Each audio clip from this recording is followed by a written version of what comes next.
going on, guys? Your host, your boy, George Mackay here, pre-recorded as I always do during these COVID-19 times. And I got a good one. This is going to drop sometime in February, probably close to before or after Valentine's Day. And there's no better person to bring back to Straight Talk Wrestling than the ultimate love machine. Give it up for Black Lavender, baby. Lionel. Sweet Daddy Sweet's in the building. Sweet Daddy Sweet. There you go, baby. What's going on? What's going on, Georges? What's good, brother? How are you? I'm good, man. I think we all could be better during the circumstances, but I think we're doing all right for what it is right now. What's going on with you, man? How you been? I am great. I got to say that the one good thing about COVID, at least for me, was that I have been grinding. I have been able to get a lot of people on the show I probably wouldn't have been had schedules been the normal, which has been nice. Yeah. But I'm itching. I'm ready to get back to an indie show. I'm ready to start screaming my head off. I'm ready to do all those things that were, I guess you could say as wrestling fans, we took for granted because we had a show every weekend, every couple of days, and we haven't had a show. The last show I went to was March 11th. Yeah. It was a while back. Yeah, man. Literally 3 months shy of a year, 9 months ago. What was the show? I saw you, what's it, March? February. Was it the Destiny show? Destiny show. End of January. End of January. Was that was the last time I saw you? No. Yep. That's the last one you saw me and Cassie at. Yep. Really? Yeah, man.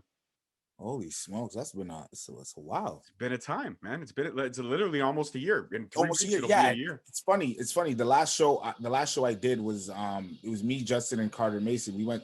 Justin Sane and Carter Mason. We went to New York, and like that was basically like the following week they shut everything down. Like, okay, no border crossings, none of that. And then like the week after it was like complete lockdown. It was done. Yeah, that was a while. Yeah, man.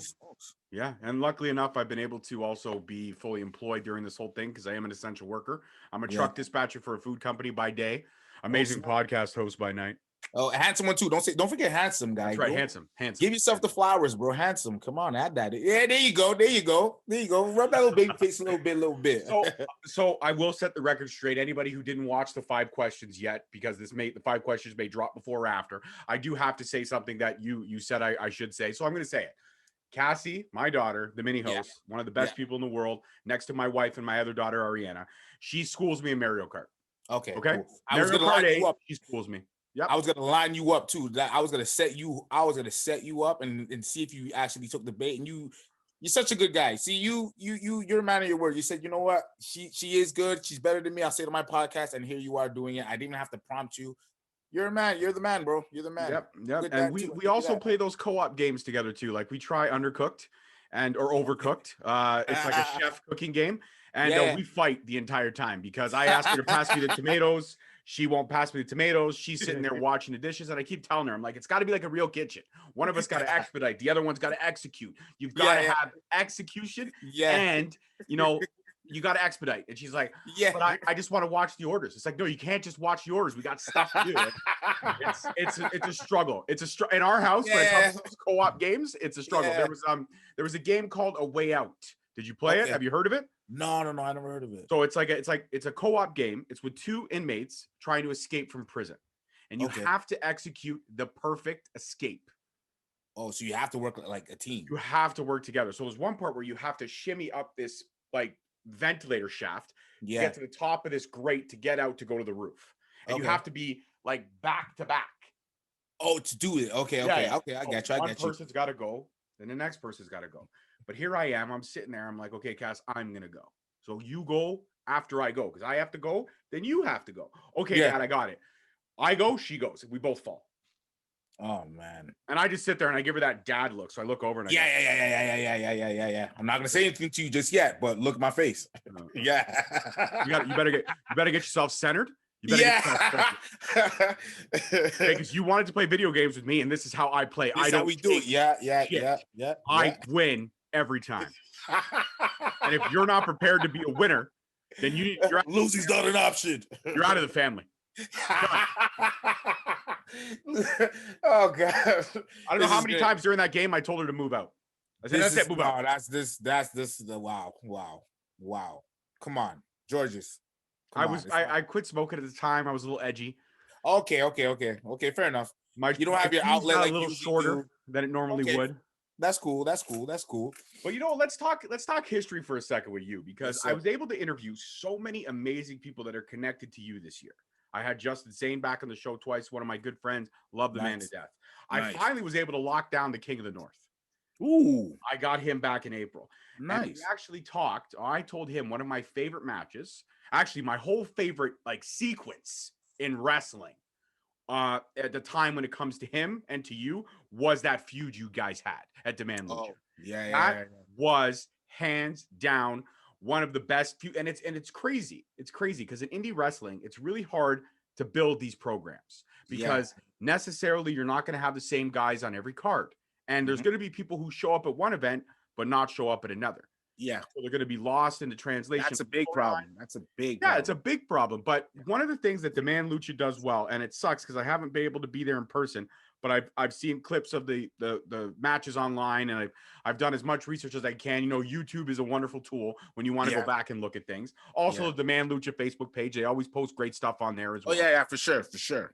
But that was a storyline that I cherish. I cherish the whole, you know, veteran, 15-year plus, you know, coming in, wanted to show exactly what he's got left in the tank, and there's plenty left in the tank.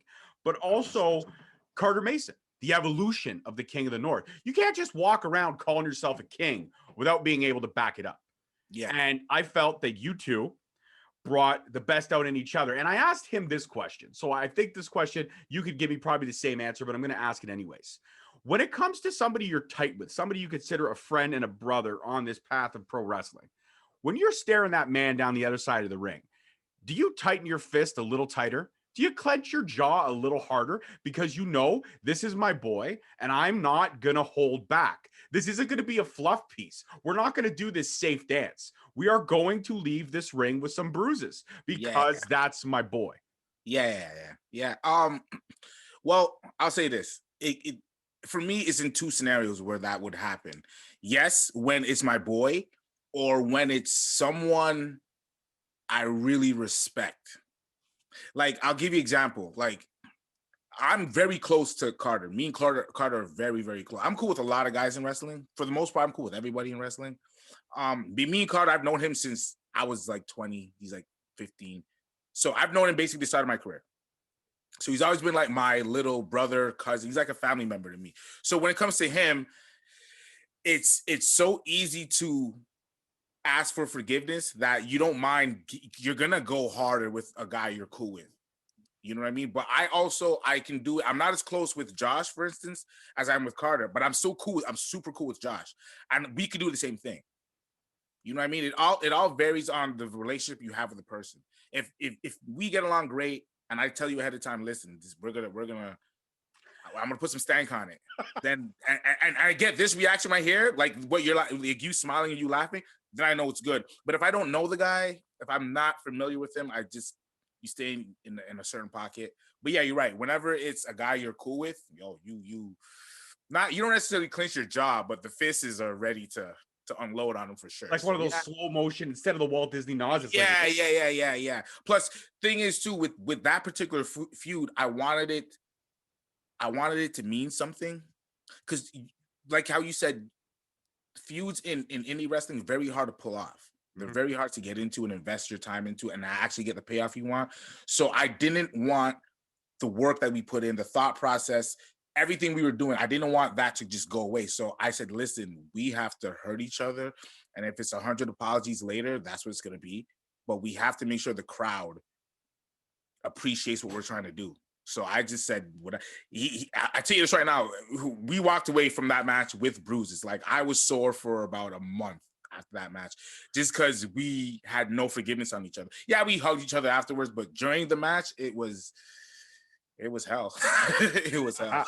Well, and you know what? It showed. But I guess I have to pose this question as well, because this question kind of goes hand in hand.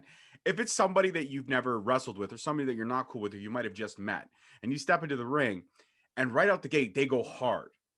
They give you that little stank on it, like you mentioned. Yeah. You got to look at them and go, okay, I don't know you, but if this is the way it's going to be, I have no problem keeping up the speed. Yeah. And that's happened to me before too. I'm not going to say names, but there's been certain guys, some of your favorite wrestlers, when I've wrestled them, because I've wrestled some guys handful of times. And the first one, it's almost like they are trying to establish all kind of dominance over you, whether it's physical, mental. They're just trying. There's dicks in wrestling. I'll keep it 100. There's some guys who just come into this business because they want to be a piece of shit. Like I just, there's some guys who just like that. Just they take some of their personal problems and whatever into the ring, into the business. There's been times where I've wrestled guys and it's, after the first shot, it's like, I don't even look at him. I just say to myself, okay, this is the game we're playing. This is the game I'm in. We're going to finish it. So if you give me, whatever you give me is what I'm going to give you. Right. Is whatever you give me is what, yeah, that's pretty much it. Like I go in there with respect. I'm going to give you love and respect. If you decide to give me anything but that, I'll then reciprocate the same energy you're giving to me. Right. So it's kind of like instant karma. Instant karma. I'll tell you this. The reason why I believe in instant karma, because I have instant karma. Because every time I've done something wrong, I paid for it pretty much right away. Right away.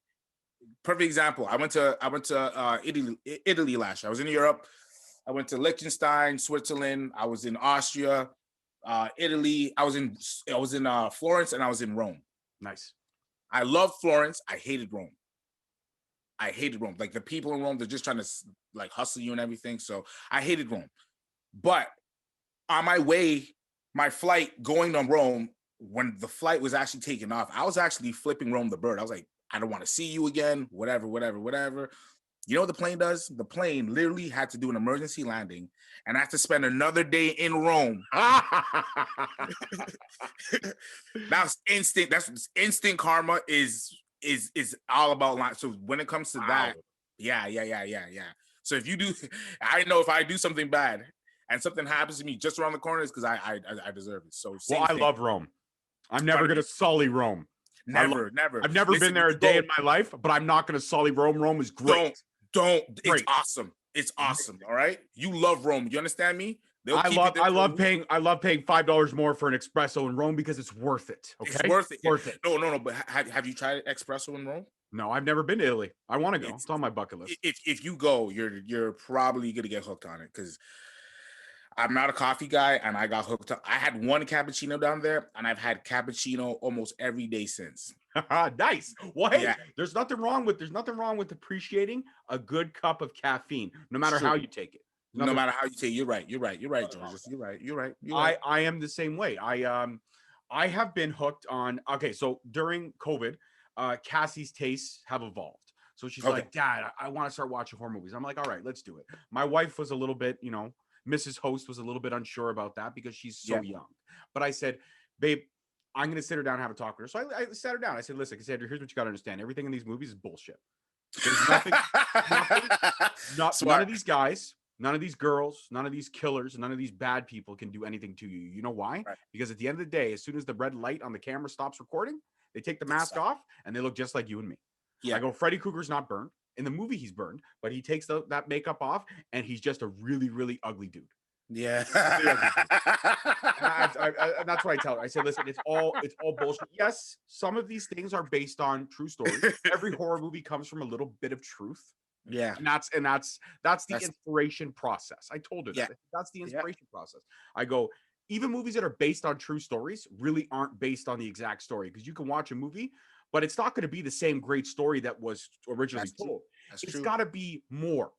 It's got to be extra. So you can't have a movie like McFarlane with Kevin Costner, great inspirational film.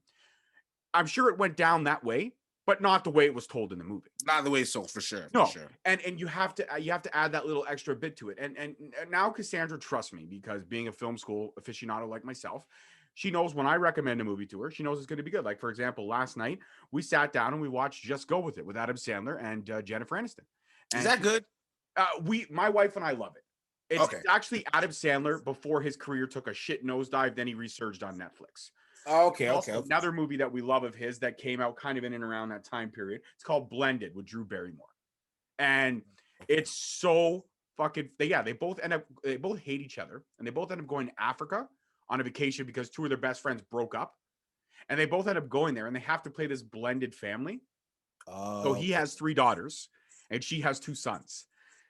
She can't handle 2 sons going through the change, And by change, I mean the change. The change, yeah, and gotcha. He can't handle 3 daughters who are, because he dresses his daughters like boys.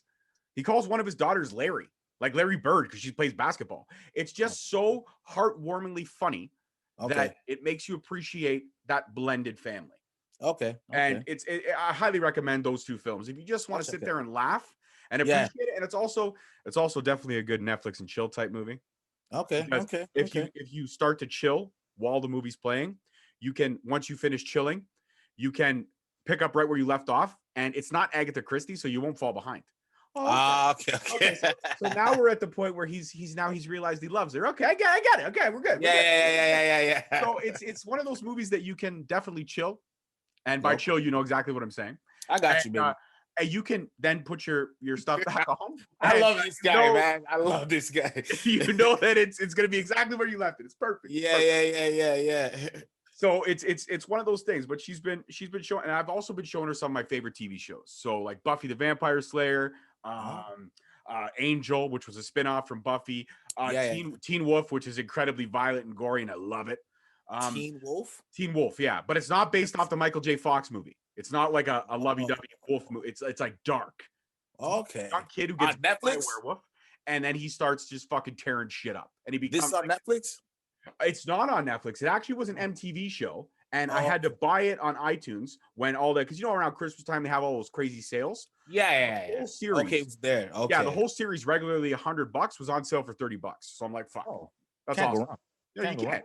It's like 120 episodes. It's like 55 cents an episode. It's worth the value. Yeah. I've been showing her that. I've been showing her like Bar Rescue with John Taffer. Fucking love that. Oh, show. Yeah. That's good. So and now she'll be like, Dad, can I watch you mix drinks? Because mixology is a pastime of mine. It's a favorite pastime for sure. So we'll sit there at New Year's and mixing some drinks. Got the shakers, and you got to smile when you're shaking. So so it's been COVID has been great in that aspect, where I've missed my friends and the people that I met in this amazing business. Yeah. But I've also been able to grow the Straight Talk Wrestling brand, which is great. Yeah, I see you doing your thing out here, man. I see you doing your thing. It's dope. It's so dope. The grind is real. And I had some help later end of 2020. Got a sponsor, and he helped secure some amazing guests on the show. The Good Brothers, Scallows and Anderson, he fronted the whole cost for that. Huge, bro, huge. Yeah, man. And Camila Brickhouse from NWA, he fronted the cost for that as well. I've been blessed where a lot of people have given me their time for free, but there are some people who do want to cost, and I understand that, and I respect that. And without Ray Bernardo from Road Sport Chrysler helping out with those 2 interviews in particular, the show I don't think would have jumped as high as it did. Those were 2 great conversations that I was able to have. And, those are the blessings that you have. So 2019 or 2020, it was a rough year. But for me, in certain aspects, professionally with the podcast, definitely helped me. But I missed it. Like you and I right now, if it was normal, you'd be sitting here in my basement. We'd be having this conversation. Yeah, we're chilling. Your wife would have made some food. Cassie would have made. We've been playing some go-kart. It would have been nice. It would have been. But you talked about earlier how you don't want to put anybody at the household at risk. Now, and that's a personal choice, and we respect that. But in terms of now with this vaccine that's kind of sprang, and I don't want to get too political. We want to keep the conversation. Don't worry about that. The vaccine has now come forward, and it looks like, us, the general public, may be getting it in the later part of the year, sometime between July and September, once they give all the frontline workers. Now, there's people that, they're scared, they're nervous. They're saying, you get cerebral palsy. Some people have died. It's a hard sell. The media is only feeding you what they want to feed you. Just like they keep saying, Ontario's numbers are on the rise, but yet where we live in Peel, the numbers are going down. They've been close to near under 400 for a little bit now. Now everywhere else is spiking like crazy, but in Brampton we try to do our part, and it sucks when you literally wake up, you go to work, you come home, you sit down, and you don't leave your house again for another 12 to 15 hours. You get cabin fever for sure. My wife and I, we try to take drives, we try to walk the dog, we try to do those little things just to get out, but it's still not the regular routine. So long, though. Well, you look forward now to going to the fucking grocery store because it's the only time you get away from the kids. Yeah. You see other people's face, like, wow, other people. Yeah, I know what you mean. Wow, look at this organic food section. I want to spend an extra 15 minutes here. So I'm gonna go look at I didn't know that they had organic rice fucking Christmas squares. Yo, honestly, you know what? They're good. I will not lie. Since this whole thing, because I don't have my mom she doesn't basically go out really anymore. I just do all the stuff for her. I never knew how big a grocery store was and how easy it is for me to get lost in it until I had to do groceries. Like I've never, listen, I'm like my 30s here. I'm only doing groceries. I've done groceries for like the last year because of this thing. Before that, I never had to do groceries. My girl would do the groceries or whatever. But now I'm having to do groceries for my mom. It's like, holy smokes. It's like, it's a lot. It's a lot, man. You know what I do? I make a game out of it. So I do? go to the grocery store and I time. This might help me. I'm struggling right now. George, let me tell you this right now. I'm struggling. So I am struggling. This will help. Yo, listen, my mom would say, yo, I need a Brussels sprouts. You know how hard it takes me to get Brussels sprouts? Brussels sprouts, man. Yeah, man. I get you. I feel you. Little cabbages, little tiny baby cabbages right there. Well, I didn't know until the guy at the point, he says, it's right over there. I'm like, wow, Brussels sprouts. Okay, cool. Yeah. Yep. No, I get you. But here's what I do. So I go to the grocery store and I time myself. So if I get everything on the list with under 30 minutes, then I record that time. I put it in my notes on my phone. Okay. So next week, when I go back, I look at the time. I say, okay, it was 27 minutes, 45 seconds. All right. Now the game is real. I've got to beat that time. Yeah. So I'm at the point now where when my wife does that, because my wife is, I love her to death. She's my queen for sure. Mm-hmm. But she's a fucking browser, Lionel. We go down aisles. We don't need to go fucking down. Yeah. Go down the dog food aisle, and we don't buy the dog food from a No Frills. We buy it from PetSmart. So we don't need to go down the dog food aisle in a No Frills because we don't need to buy the food from there. No. But you're down there. Well, they might have treats or something. No, the dog is a fucking diva, so the dog gets the yuppie fucking expensive treats from PetSmart. Okay, the dog does not get just pedigree, dental. Right? The dog gets Blue Buffalo Dento stick. Yeah. Okay. So because everyone in the family's made this dog a diva. So Cassie, listen. It's a small what is it? It's a poodle and Maltese. So it's like this big. Okay. Yeah. Small. He carries this dog up the stairs to bed. The dog can walk. It's perfectly able-bodied. But she carries it up to bed, up the stairs, and the dog just sits there with its head on her shoulder, like, yep, I'm a queen. And that dog will come lay on my stomach, and I'll flick its nose, and I'll just start playing with it. And then we start fighting. And it's a headlock, and I've got it in there, and she's biting my hand, and I'm the only one that makes her tough. Everyone else treats that dog like a fucking princess. It annoys me to no avail. But I make the game out of the grocery store, to circle back to that. I just try to beat my time when I'm allowed. But I literally, I'm up to now, when I go by myself, I could be in and out in a grocery store. I'm not going to shit you. 12 minutes. No way. 12 minutes? I got a system. Check it out. When you enter and you hit the produce section right away, right? So we're pretty much standard. I go right for the cucumbers. Boom, boom. 2 in the cart. What did that take? 5 seconds. Then I go for my tomatoes. Then I go for my peppers. Then I go for my lettuce. Then I hoof a bag of potatoes in there.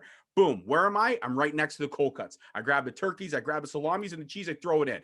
Then I circle over to the breads. I grab the Italiano bread. I grab some burger buns because sometimes I'll barbecue in the winter. Then I swing. Boom. I'm right in the meat section. Grab myself some chicken nuggets, a pack of burgers. I'm in the milk aisle. Grab myself milk, an iced tea, an orange juice. Throw it down. Boom. I'm in the snack section. I got my golden grams for the kids. I got my cornflakes for myself because I like to stay regular. I got my Raisin Bran. I got all that stuff. And then before you know it, where am I? I'm at the frozen pizzas. I grab myself 1, 2 of those frozen bad boys, throw them in the cart, swing around for frozen peas and corn because I can't cook that shit. It's taking too long, just boil it in the pot. And then boom, I'm at the cookies, the decadent President's Choice cookies. Yeah. You have to get the decadent. You have to get the decadent. Yeah. And then I grab myself the Allen's apple juice because I do like some apple juice in the morning. Mm-hmm. And then boom, I'm waiting in line. And there's the Kit Kat I could buy to eat while I'm waiting in line. I pay for it with the wrapper. I bag my groceries. I'm out the door 12 minutes. I'm not even fucking with you. So you do that in 12 minutes, and I'm still trying to get to the Brussels sprouts. I need help. I need you to come with me a few times and show me how you do this thing. Listen, next time you're at the grocery store, just FaceTime me. I'll have a map all played up. I'm like, all right, Lionel, you want to head to aisle 7. You want to go down the left-hand side. You want to find that popcorn. No, don't grab the salted, man. You're on a diet. Grab the unsalted. Treat yourself better. Respect yourself. It'll work. We'll do it. We'll get it done. So that means, because here's the thing. Right after this interview, I'm actually going to go do groceries. Yeah. So perfect time. I will be doing nothing but playing Super Smash Brothers. So we're good. I love it. I love it. Okay. I like this. So I gotta ask because you're not on the road right now. You're not wrestling. You're not. What is Black Lavender doing to stay in shape? And how bad do you think the ring rust will be once all this stuff is over? Right now, what I'm doing to stay in shape. Honestly, I follow two guys. Well, three guys. Two of them, one guy you might not. Um, the two guys I follow for workouts, really, or inspiration. There's two guys really. It's Mark Wheeler because he's getting like just outrageously jacked. He looked like Brock Lesnar beast. He looked like Brock Lesnar in 06. Like he's looking jacked. And then one of my boys, Justin Sane. He's got great workout tips. He's always posting stuff. I steal all of his stuff. I'm not paying him. I'm not doing any of that. I steal all his stuff. I might give him like a little finder's fee, but that's about it. But that's mainly what I do to stay in shape. And then thing with me is I can't rest. I'm not good at resting. So I have to be doing things. So whether it's push 200 push-ups for this day, and then let's see if I can beat that, and then squats and lunges. I'm doing whatever I can, really, because there's no gyms to really go to. So I just have to make these makeshift workouts and challenge myself the best way I can. But it's cool though. It's cool. I look at I can't remember what movie it was, but there was a movie where somebody's in prison, and there's a scene where they're in their cell and they can't work out because they're in solitary confinement. So he's got two of those big ass water bottles, like not the ones, not the 5-gallon ones, but he's got like the milk jugs, the 2 or 3 liter milk jugs, and he's got them wrapped in pillowcases. He's got them tied together, and he's just doing this right with him, and his arms, it's Hollywood, so the veins are just popping out. Oh yeah. Perfectly. Look, anacondas in his arms. He's got the sweat drenched down. He's got like the 4 lines in his face. He's like, hard work. And then it's like, you have a visitor, and he turns around and he goes, smoldering.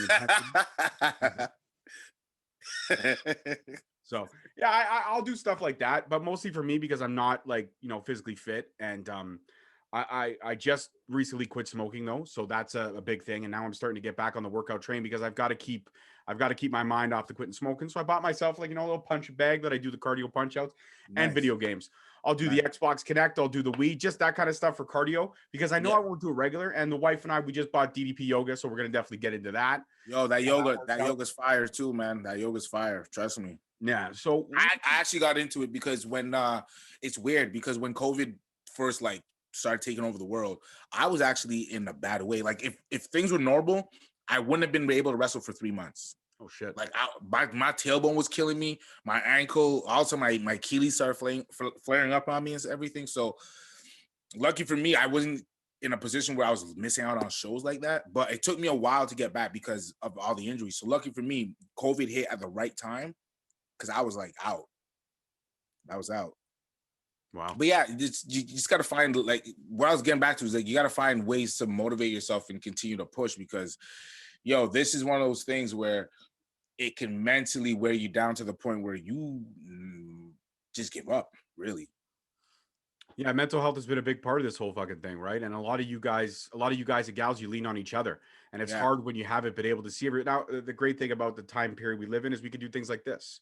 Yeah, exactly. It makes it gives it that little touch of realism because you don't want to just be having phone conversations. No. But I could see it in a lot of people, and you miss your friends. And you know what? The thing is about you being the cat you are in this business and how much you are revered and respected, especially in the six, especially in Ontario.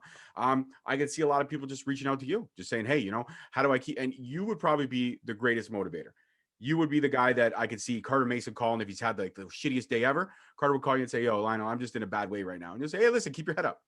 It's gonna get better. It will. It has to get better. That's the thing. There can't be an end point here. It can't be. Well, my thing was, I was always taught, everything good and bad comes to an end. Everything good and bad comes to. If you're having the greatest life ever, at some point you have to die. If you're having the shittiest life ever, at some point it has to, like, whether you pass away from it or something better comes along, it has to end at some point. You know what I mean? So that was my whole thing. Like, despite everything that we're going through, it has to come to an end. And to be honest, when COVID first hit, I want to see what human beings were made out of. How strong are we? How disciplined are we to be able to get through this collectively together? Because in my opinion, this was an opportunity for the world to come together and really show solidarity. And it kind of shows that we have a long way to go with Karens and all these different, man, like people don't want to wear masks. Karens and Steves, and people don't want to wear masks, and it just shows that we have a long way to go, actually. But we need to still, at the same time, be positive. I was just actually talking to my brothers and my sisters. We just had a huge conference call prior to this, and we have these conversations to motivate each other, because one of my sisters is 8 hours away from all of us. So we don't see her at all. And then one of my brothers lives in Alberta. One of two of my other brothers live in Montreal. So we need to be together. We need to find ways to like push each other up and like elevate each other. Because if you don't, this guy's gonna be lost over here. He's gonna be lost over here. You're stuck doing whatever. And everyone's gonna be in this rut. You don't want that. That's why even watching your podcast, watching your interviews has helped me. Just like watching Jay Chung annoy Josh Alexander, those kind of things. I fucking love those. I love those. I even messaged. I go, yo, you need to keep doing that, because those things help people. Just like I say those videos and I just watch them randomly just because I need a laugh. You know what I mean? Or a workout from Justin, I need a laugh. Or a clip from Mark Wheeler or Carter Mason or whoever. I need laughs. Like I need you. We need that. We all need that. So this was me seeing how much we need to grow as people. Like the human race needs to grow as people. But man, we can do so much more if we actually stick together. And it just shows, like, even with like me and you right now, like we have a vibe where you can call me, I can call you, and I can be like, yo, I can confide in you about things, and yo, I need a joke here and there, and you'll give it to me, and vice versa. We have that relationship, and we need to build more of those relationships, because that's how you grow as a people, a stronger community, all that. So we need that. Absolutely, I couldn't agree, and I appreciate you putting me in that company of amazing people. I appreciate. Oh, hell yeah, man! But to be honest, you've always shown me love. You know, you brought me to your house, and I felt like family out the gate. So we've always, you and I, George, we've always had that great rapport amongst each other. If I see you, I gotta hug you. You know what I mean? I gotta hug George. I gotta hug you. I gotta hug Cass. I have to. It's like people. And the thing is, a hug, just a simple hug, does so much for one person that you don't actually comprehend how big just physical touch and socialism and what we have to do better, man. We have to do better. But this right here this will make my day. You know what I mean? This right here, this interview is gonna make my day. Absolutely, it made my day too. I was excited. I mean, you know that the last time we sat down was literally, we are just shy of close to 2 years since the last time you and I sat down. Yeah. And that's crazy. A long fucking time, bro. It's a long time, but it's funny because I remember that day completely, because we had such a good time. We chilled. It was so cool. I left like, yo, I just came back from my cousin's house. You know what I mean? Like it was so cool. And we need to make each other feel more of that, like being more inclusive and more we just need to be better, man. We just need to be better. As a society, as a people, this year has shown us anything. It's showing us the cracks in the foundation. A lot of cracks, and well, we need to change that. We can patch those cracks. We can fill those cracks. For sure. The little things. And like I tell everybody at the end of almost every podcast, and even when COVID started, I made a declaration that I would keep going as long as I could get the guests available. And I was, like I said, it was crazy. You know, you send out messages, you send out blasts on Instagram, and you do what I like to call, I mentioned this when I was a guest on Holden Albright's amazing podcast. He said to me, he goes, how are you getting the guests you're getting? I just looked at him straight in the camera and I said, I like to call it light internet stalking. So I would, like, for example, when I messaged Thunder Rosa, who's one of the best female talents and one of the sweetest human beings on the face of this planet. I messaged her. I must have hit her up 5 times in 1 week. And I could tell that she'd seen it, but she didn't respond. Because she was probably reading it like, okay, I got to get back to this person, but I have these other ones I got to answer first. Yeah, for sure. And then the last message I sent her, I said, Thunder Rosa, I'm just going to make this short, sweet, and simple to the point. I'm not going away. I will message you every day on every one of your social medias until the point where it gets to the point where you block me. Yeah. So at the end of the day, I'm asking for 45 minutes to have a conversation all about you. You're the highlight of the conversation. We don't hear from any other point. You're being promoted. You're being featured. It's all about Thunder Rosa. And I shit you not, when I sent that last email, literally 5 minutes later, I got ping, George, I love it. I love the fucking I love the integrity. I love the fact that you said it straight up. Here are the dates I'm available. Pick one and let's go. I'm like, and even Vicky Guerrero. Vicky Guerrero was crazy because I sent her a DM on. Yeah, tell me about this because I'll tell you this. Let me just say this right now. I have three favorite wrestlers: Eddie Guerrero, Shawn Michaels, and Booker T. Obviously, you could tell the Booker T. Shawn Michaels and Eddie Guerrero as well. Okay, so when I see you got the Vicky, I'm like, damn, this boy really done did it. Like you upper echelon now. So that was just, it was just a matter of I was checking this pod chart thing, and I was 36 in Canada at the time. What? Yeah, I was 36 at the time. Okay. I was top 36. I was in the top 100. I was number 36. That's not bad. Yeah, it was with all the amazing podcasts that are out there to be number 36, especially in your home country. That's huge. Yeah, that's not bad. That's not bad. He was number 35. So I took a screenshot and I just tweeted it. And I said, oh, look at this. Your boy is coming. Vicky Guerrero, I see you. And I'm right behind you. Yeah.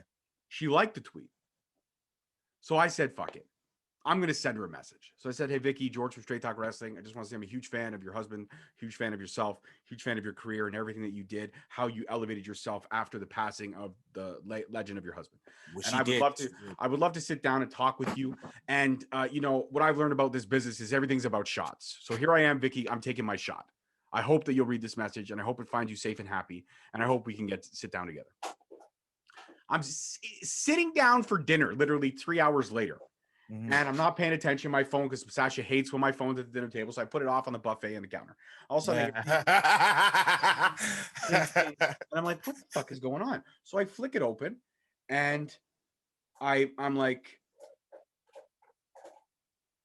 you take a second. Yeah, exactly. And then I look over, I'm like, babe, is that who I think that is?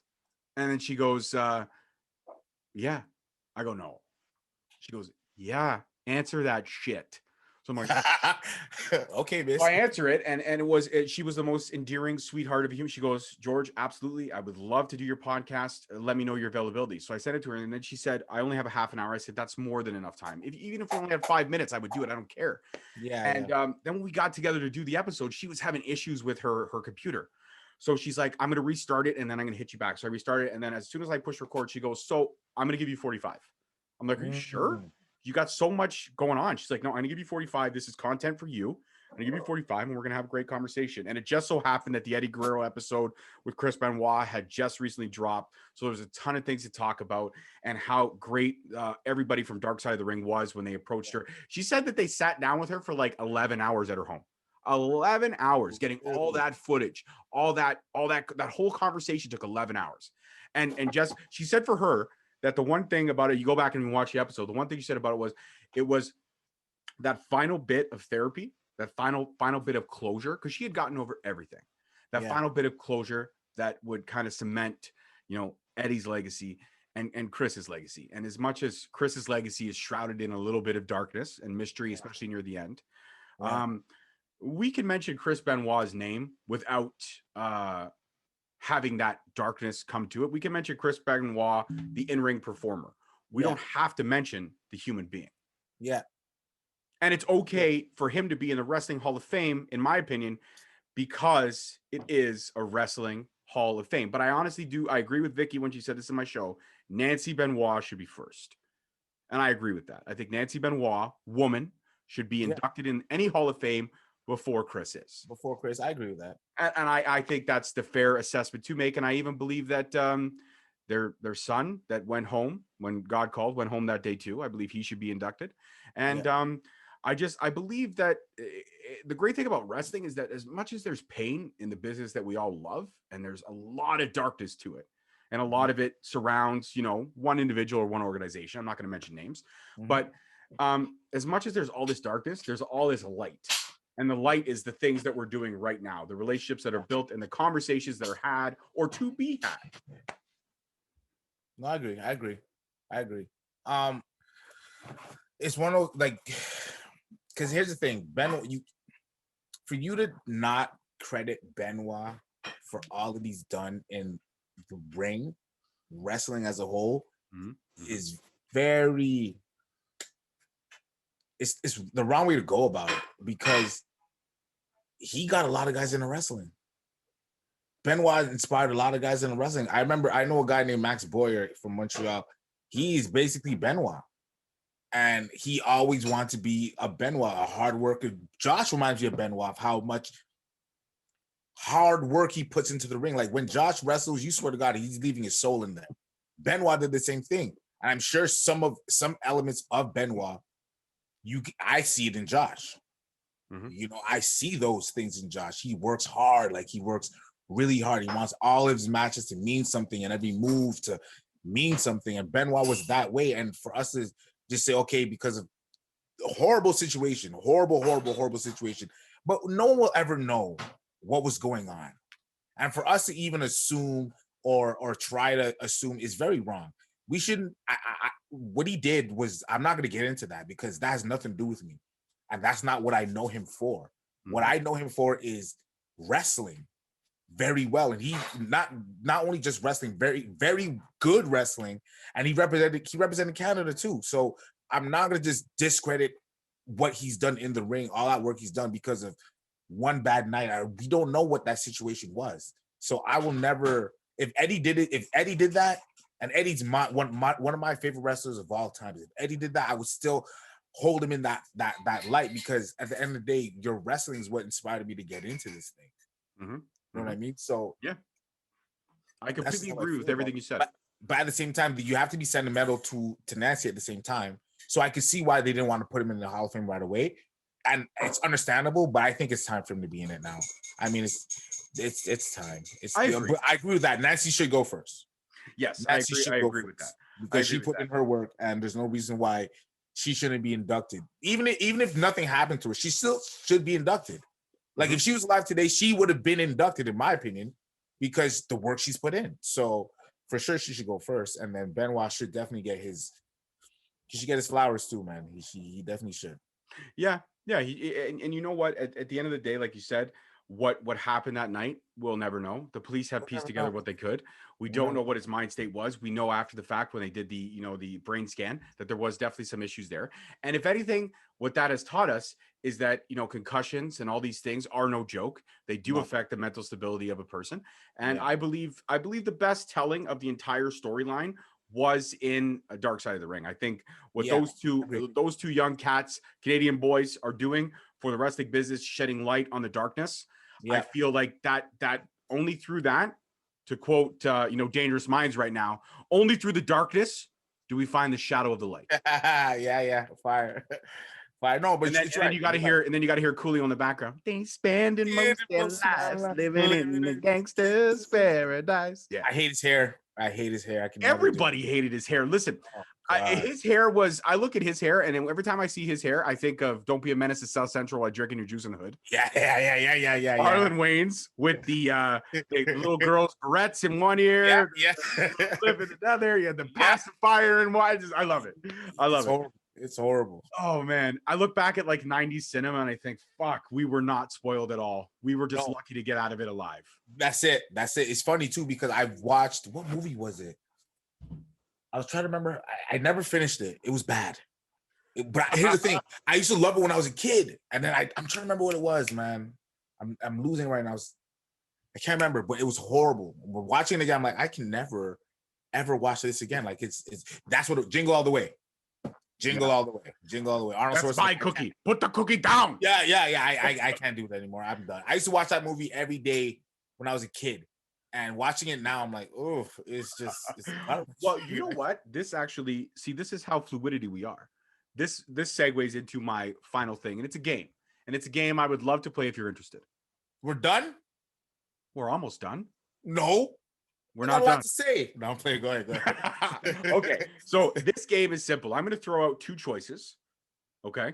Like, for example, Apple or Android, and you're going to pick a choice. Okay.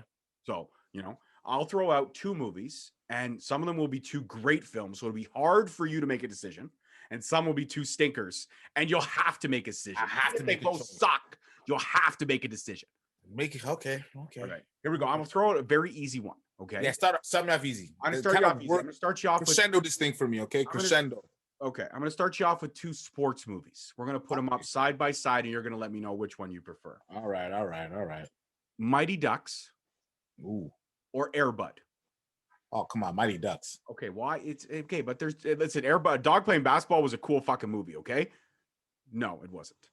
No. Listen, it was written by a Canadian, okay? We have to show some love there, okay? Oh, was it? Okay, no. Okay, Air Bud then. All right, here we go. I'm going to throw out a couple Kevin Costner movies from the 90s because Kevin Costner was like the shit in the 90s. The guy, yeah. He was the guy. So, The Bodyguard or Waterworld? I'm going Waterworld. Really? Wow. Yeah. Okay. I can't. The bodyguard, because Kevin Costner never looked like an actual bodyguard. No, he didn't. I can't do it. I can't. And then the best part about it was the Whitney. And I can't sing. So that's as far as I go. Yeah. I used to love it though in that movie when he got overly serious. Like I swear to God, great show. Yeah. This time I'll kill you myself. It's like your dad. It's like your dad giving you that look before he beat the hell out of you. Right, but even though he was out of shape and like over 50, like he still looked semi badass. But he did. The one thing about Kevin Costner, I love him. He's a great actor. But the one thing I it frustrates me is he overdoes the smoldering intensity. No, he created it though. Did you think he created smoldering intensity? The first one I ever saw was through him. So 2 words for you: Mel Gibson. Lethal Weapon. Smoldering intensity. Okay. I see your point. Riggs. Hey, Riggs. Okay, so that actually. Okay, here we go. Let's throw out some Mel Gibson movies. Let's do it. Lethal Weapon. Or Lethal Weapon 2. I go with Lethal Weapon 2, man. I gotta go Lethal Weapon. What do you pick? I gotta go with Lethal Weapon 1. Gary Busey as a psycho. Come on. Okay, that's true. And that wasn't a stretch for Gary Busey. No, but here's the thing, though. Here's why I go Lethal Weapon 2. Okay. Because Lethal Weapon 1 was good, but the sequel always never does as well as the first. But in that case, you're right. The sequel was just a little bit sexier. I'll give you that. Yeah. So I gotta go Lethal Weapon 2 on that. Okay. And here, okay, let's go animated movies because the 90s was big for animated movies. That's true too. The Lion King. Ooh. Or my all-time favorite princess, Mulan. Oh, I'm going Lion King. What? I'm going Lion King. Donny Osmond singing "I'll Make a Man Out of You." That's on everybody I know's workout playlist. Gabriel and Alexia Nicole have "I'll Make a Man Out of You" on their workout playlist. I know they do because they've shared it on their Instagram stories. Okay, that's them. Listen, let's get down to business. All right, and my final one, because we're gonna go old school with the video games. So obviously, in the 90s, Super Nintendo was the jam. So my favorite Super Nintendo game of all time, NBA Jam, going up against Super Mario World, which is technically Super Mario 4. Okay, Georges, now you put me in a bad spot. Gotten serious, right? I told you. Oh man, you weren't playing. You said, "Wow." Told you. Yeah. That's tough. But I put a lot of hours on both games. I know you did. I did as well. I missed a lot of homework from both games too. I missed all of grade 4. Because of what? Because of Mario? Yeah. Oh yeah. Yeah, it was bad. It was bad. I lost the stupid stars, the bonus worlds, the fucking switches. You know what? I'm going Mario on this one. I gotta go Mario. Absolutely. And you know what? Just because these are some of the best fighting games of all time, gotta throw these ones out. Were you a Killer Instinct kid or were you a Street Fighter? Or sorry, correction. I take it back. Were you a Mortal Kombat kid or a Street Fighter kid? Okay, so here's what happened, bro. Okay, tell me. I was heavy into Mortal Kombat, right? I was heavy. Liu Kang was just doing all kinds of things for me. And then I learned how to do the Yaryugen with Ken. That changed my life after that, man. It was Street Fighter. I gotta go Street Fighter. I don't know. You Georges, what are you doing to me, man? Cemented it, bro. You said Street Fighter. You can't take it back. It's on camera. It's recorded. Okay, the games. I picked Street Fighter games, but the movies, I'm gonna go Mortal Kombat. Of course. Yeah. Listen, Van Damme saying, "Who wants to go home and who wants to fight with me?" Nobody wants to fight with you. Everybody wants their money back. Everybody wants their money back. Okay? For me, I was the opposite. I loved Street Fighter, but then I learned how to do the Scorpio get over here. Oh, and that changed my fucking life. Okay. And then I learned how to do Johnny Cage's shadow kick. See, I never learned that. The shadow kick? I never learned that. Check it out. I'm gonna break it down. Here's a sequence. Check it out. You ready? Please tell me. Up, down. I'm doing it right after this. Up, down. Up, left, down. right. A. Up, down, left, right, A. That's a lot. It is, but that's why it was so hard to learn. And you had to have that thumb like. Yeah. You had to be like surgical with that thing. You had to be a motherfucking surgeon. You had to get into the tight places. Dang, bro. Okay. Like Ben Affleck and Mallrats. You have to get into the fuck.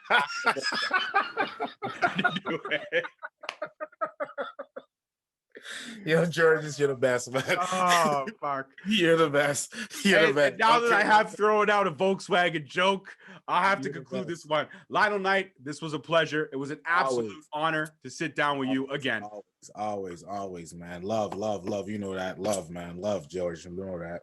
No, absolutely. And as always, guys, stay close to the socials to let you know who next week's guest is. And for anybody, before I go, for anybody that's stupid enough not to be following Black Lavender, where can they find you on a wonderful world of social media? Black Lavender Baby on Instagram and Twitter. Call me Sweet Daddy Sweet. Hit me up anytime you want to hit me up. I'm here. You can't get a hold of me. You can talk to George. You could always get me, baby. And yeah, man, let's just try to get through this COVID thing and get back to our lives and have fun again and wrestle and all the good stuff, man. Let's get all the good stuff going. And let's do one thing more. Anybody that has any expendable income, and I know it's tight right now, but anybody that has any expendable income, if you want to DM Lionel Knight, he'll hook you up with an autograph and a t-shirt. Support. It's worth it. Because it all goes back into getting him ready for wrestling when everything resumes. Yeah, appreciate Just it. like everything that I do. When you buy a shirt off Pro Wrestling Tees, I only make like $8 or $9, $10, depending. I'm not sure. But it all goes back into a little account, and I use that to, secure the interviews, better equipment, so forth and so on. So, and you're just basically reinvesting into the product that's actually serving the people. So people, you want to go ahead and get on Wrestling Tees. You want to hit this guy up. You want to give him some support because he's actually working not for himself a little bit, but he's mainly doing it for you guys.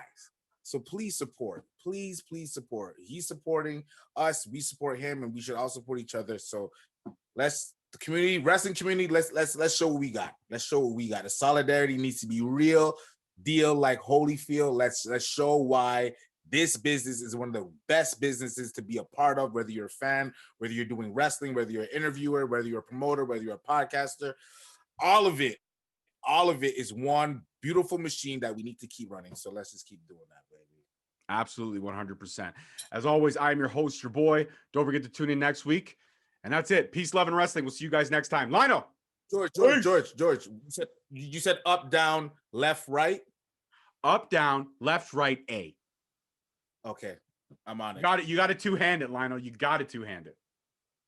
I'm a one-hander. Okay, I'll got to two-handed. You can't fuck around, Lionel. You got it. You're the vet. Listen, when it comes to that, you're the vet. I'm gonna listen to you. I'm under your wing. Okay. Don't worry. You know what I'm gonna do for you, Lionel? I'm gonna go on. Okay, we're gonna keep it going for an extra minute here now. I'm gonna go on the internet, the wonderful world of the web, and I'm going to get all the move sets. I'm gonna screenshot that motherfucker. I'm gonna text you. Wait. Before you go, okay. Because the last time you had an interview with a certain somebody, you tried to make a phone call to me. Yes.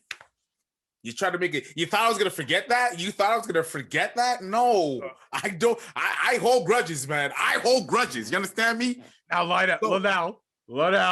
Oh, don't do that. Don't do that. Do not do that. Oh, shit. Well, you know what? That was probably the best part of that Vughan Vertigo interview was when we did that. And you know what? I saved the clip. Yeah, I have the clip on my phone. Yeah, good. I sent it to you. I want you to put that in the interview, like in the video, and I want you to. Yo, you have his number. You got his number, don't you? Yes, I do. Yeah, I do. You want to call him right now, big man? All right, let's call. You know what? Let's see what happens. Yeah, let's see what happens. Let's see what happens. Let's see. He came looking for me. Now I'm looking for him. Let's see what happens. All right, let's go. Here we go. This is great. I never thought that this would go down. Let's see if he answers. Okay, I'm calling just so everybody sees. There's his number right there. Vughan Vertigo, okay? I see it. I see it. Hope he answers. You better pick up. It's a Saturday. You better pick up. We'll leave him a voicemail. Okay. Let him know I'm looking for him. I will. Don't you worry. Hey, you've reached Jeff Cloud. Please leave a message or send me a text and I'll try and get back to you. Hang on. Tell him it's George. Vaughn, what's going on, brother? It's George from Straight Talk Wrestling. I'm here, and I'm just doing my interview with our good friend, Lionel Knight. I was going to say the other word, but I'm not going to say it. You can say it now. And per the instructions of my guest, which I have to follow to an extent, I was told to call you and let you know that Lionel, not Leniel, Lionel is looking for you. I think that we're going to have, this is now just a budding rivalry on Straight Talk Wrestling. We're going to have to get together, the three of us, and have a Zoom call to try to iron out all of this. We're going to hash this out. Exactly. Hash it out. So sometime soon, enjoy the rest of your Saturday. And from my good friend, Lionel, not Leniel. We wish you a fantastic Saturday. Talk soon, brother. Bye. I can't believe we did that. That is now 2 times we have gone off script. And we have gone and done these wonderful things. All right. So where else are we going to do this? There's no other place. It's got to be your show for that kind of stuff, man. Pandemonium is only on your show, baby. That's why Straight Talk Wrestling is the way it is. We're straight up to the point. So for me, Vaughn and Lionel.